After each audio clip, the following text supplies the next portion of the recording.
Right, we're an hour and 8 in. Just about to take turn right. And there must be coconut plantation somewhere nearby because there's just shitloads of stalls on the side of the road. They're kind of, well, you know what coconut trees look like, but they're everywhere. But I don't have the money, so fuck it. Going to Mainyat, Sunburn Chunk. It's a dam. It's a cheeky 100 k's. We'll check in soon. Not sure if you can tell on the camera, but I like it how there's not just monopoly crops, there's not just one crop.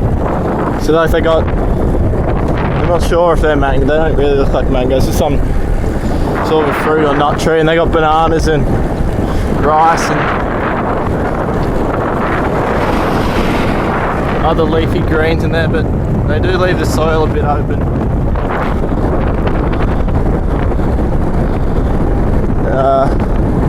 Don't know what that tree is up the back, but might just be teak, I don't know.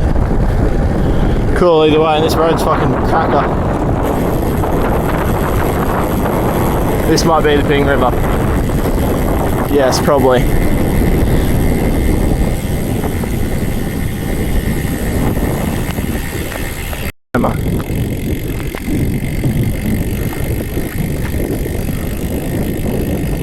Hopefully going to a waterfall. But I couldn't tell you.